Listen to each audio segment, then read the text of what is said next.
Halo, assalamualaikum warahmatullahi wabarakatuh. Jumpa lagi dengan saya Saiful Anwar. Kali ini kita akan mempraktekkan modul 5, modul terakhir. Modul ini berjudul atau bertema tentang kesejahteraan sosial disabilitas dan lansia. Ya, kebetulan sesi yang nanti kita akan bawakan sesinya sesi 1. Langkahnya langkah 4, poin 1 sampai dengan poin 2. Oke, untuk mempersingkat waktu, alangkah baiknya kalau kita langsung lakukan. Bismillahirrahmanirrahim. Assalamualaikum warahmatullahi wabarakatuh. Yang saya hormati Bapak Ibu semuanya, syukur alhamdulillah kita di sini dalam kondisi yang sehat walafiat. Baik Ibu-ibu semuanya, kali ini pada pertemuan kali ini kita akan membahas tentang ragam dan tingkat disabilitas.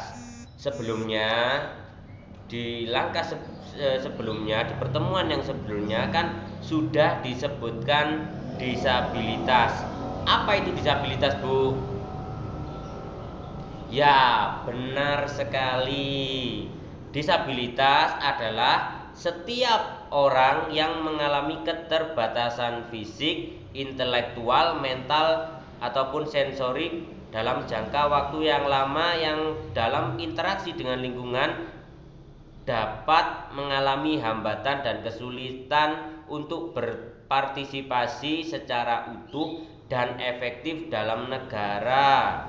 Ini berdasarkan Undang-Undang Nomor 8 Tahun 2016.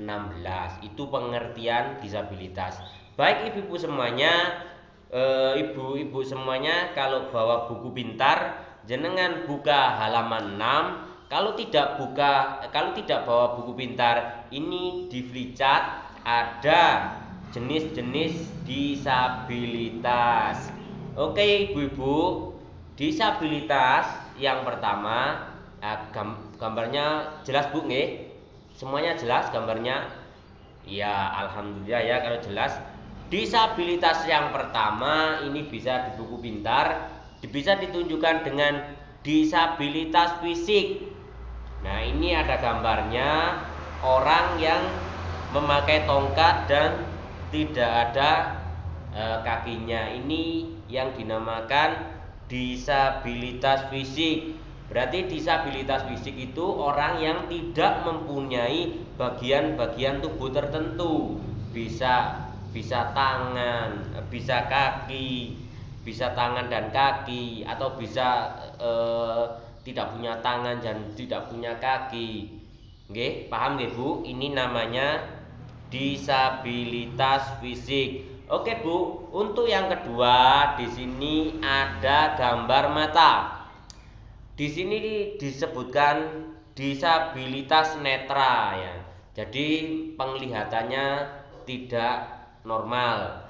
Bisa juga tidak normal di sini maksudnya seperti matanya hilang satu, matanya tidak ada satu, matanya tidak berfungsi satu atau berfungsi kedua-duanya. Netra itu berkaitan dengan panca indera mata.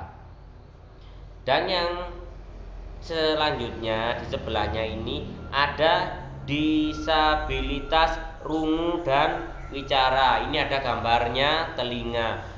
Disabilitas rungu dan disabilitas wicara itu maksudnya orang yang mengalami kesulitan dalam hal pendengaran. Otomatis kalau orang itu atau anak tersebut atau orang tersebut tidak bisa mendengar, otomatis mereka juga kesulitan dalam berbicara. Itu yang dimaksud dengan disabilitas rungu atau wicara, tidak bisa mendengar dan tidak bisa berbicara. Mboten saged mendengar, mboten saged ngomong, nggih.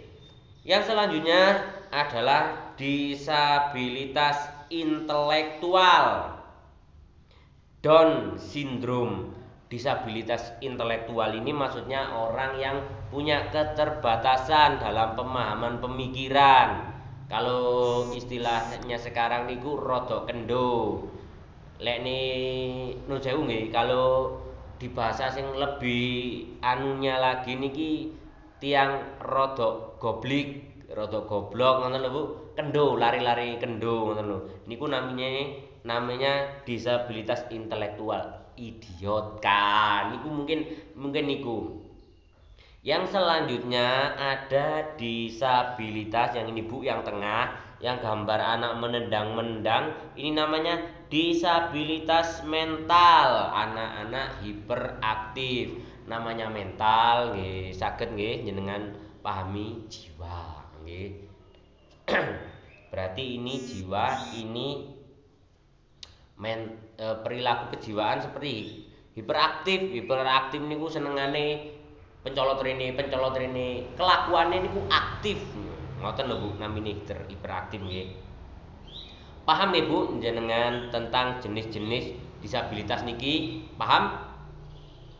Alhamdulillah, kula ulangi lagi, siapa yang bisa mereview?